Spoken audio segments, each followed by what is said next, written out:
Возможно, немногие сафоновцы знают о подвиге моряков-артиллеристов с кораблей Балтийского флота, воевавших в самом начале войны на территории Сафоновского района. И только благодаря большой и кропотливой работе наших краеведов, Совета ветеранов города Сафонова, а также ребят из боевого братства, подвиг балтийцев наконец был увековечен в том месте, где осенью 1941 года моряки-артиллеристы стояли насмерть. 9 октября в районе деревни Никулино состоялось открытие памятного знака 200-му отдельному морскому артиллерийскому дивизиону, который в период с июля по октябрь 1941 года вел оборону на рубежах вдоль реки Днепр. А история создания этого памятника началась с того, что наш земляк, сафоновец, краевед-любитель Альберт Иванович Бакакин, ныне проживающий в деревне Никулино, узнал от местных жителей о трагической судьбе моряков Балтийского флота, защищавших нашу сафоновскую землю. Предложение Альберта Ивановича об увековечивании памяти моряков-балтийцев было поддержано Советом ветеранов и Сафоновской организацией «Боевое братство». Меня зовут Александр Лепешко, я поисковик из поискового отряда «Боевого братства». Хочу рассказать, как мы в 2009 году начинали работать на той стороне реки Днепр. В одной из поисково-разведывательных экспедиций мы обнаружили место, где стояла пушка Б-13 калибра 130 мм, которая частично была разрушена, ну, практически полностью, можно так сказать. И вот мы копали остатки, то, что от нее осталось. Ну, что можно сказать?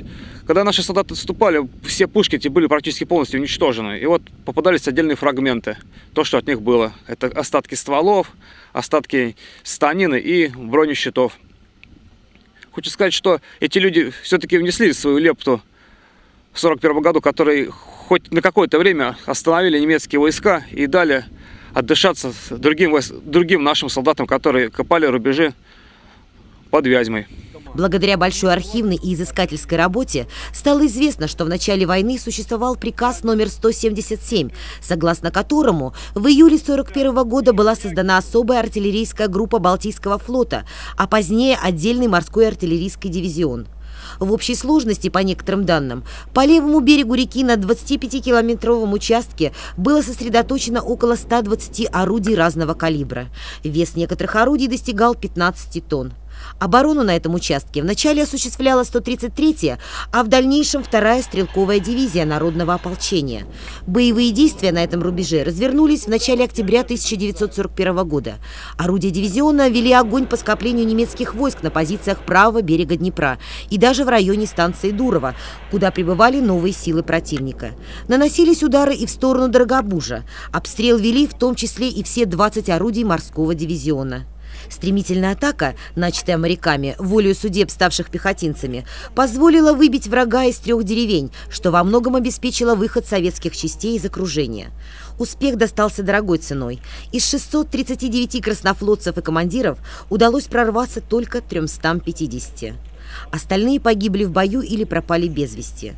35 участников боевых действий дивизиона награждены орденами боевого Красного Знамени, в том числе 5 человек посмертно. На открытии памятного знака председатель Совета ветеранов города Сафонова, капитан 1-го ранга Евгений Дмитриевич Васюков рассказал о подвиге моряков, артиллеристов и выразил огромную благодарность всем, кто участвовал в работе по созданию памятного знака. Сегодня мы открываем памятный знак 200-му отдельному морскому артиллерийскому дивизиону, который с июля по октябрь месяц 1941 года вел оборону на рубеже реки Днепр. Самый, будем говорить, что такой напряженный день был, это 8 октября 1941 года. То есть вы представляете, что здесь творилось на этой территории 9 октября, то есть 1941 года. Вот сегодня как раз 9 октября, очередная годовщина. Было приказано отступать с территории, занятой нашими подразделениями, ввиду того, что немцы прорвались со стороны Холм-Жирковского в сторону Вязьмы.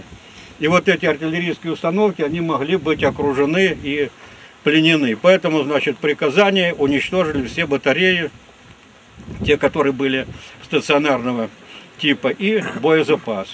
Значит, артиллерийские установки на механической тяге, они пошли в сторону Богородицкого поля. Значит, последний практический бой, именно артиллерийский бой, этот морской артиллерийский дивизион принял на территории Богородицкого поля. Значит, там была уничтожена танковая колонна немецкая, состоящая из 4 танков. Вот. Затем, значит, один матрос ценой собственной жизни подорвал танк. Короче говоря, благодаря вот этому дивизиону была танковая колонна на Богородицком поле остановлена.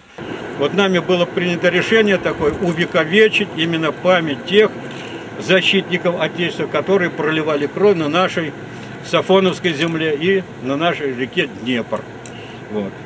Ну, благодаря, значит, архивным документам, благодаря тем энтузиастам, которые работали, вот создали то, что вы видите. Значит, дот этот был весь в земле, заброшен, запущен, забит землей и так далее. Вот. Поэтому вот перед вами, значит, это колоссальный труд, колоссальная работа и помощь тех, кто, по крайней мере, у кого еще сердце не остыло и проявил, как говорится, просто свой гражданский порыв выполнил здесь при строительстве вот этого маленького мемориала в честь моряков, те, которые сражались здесь на нашей Сафоновской земле. За ведение краеведческой работы, а также за помощь в организации сбора документов и большую организационную, техническую и финансовую помощь по созданию памятного знака на месте боевых действий в районе Днепра благодарственные письма от Совета ветеранов города Сафонова получили Яковлева Любовь Николаевна, директор Сафоновского краеведческого музея, Бакакин Альберт Иванович, Сафоновский краевед, Скакунов Юрий Николаевич, директор Николо-Погореловской школы, Герасенков Александр, руководитель Сафоновского отделения «Боевое братство», а также учащиеся Николо-Погореловской средней школы и руководители соседних хозяйств. В ближайшее время планируется продолжить работу по созданию целого мемориального комплекса на месте подвига моряков-балтийцев. Рядом с памятным знаком будет установлено артиллерийское орудие времен Великой Отечественной войны. На этом доте будет установлена еще памятная доска, на котором будут выбиты такие стихи. Товарищ, помни, здесь на берегу Днепра-реки стояли насмерть комендоры-моряки от флота Балтики. Артиллерийский их отряд не сделал без приказа шаг назад. Фашистов полчища разбили здесь они, твои, Россия, верные сыны. И стар, и млад, остановись, отваге, мужеству их низко поклонись.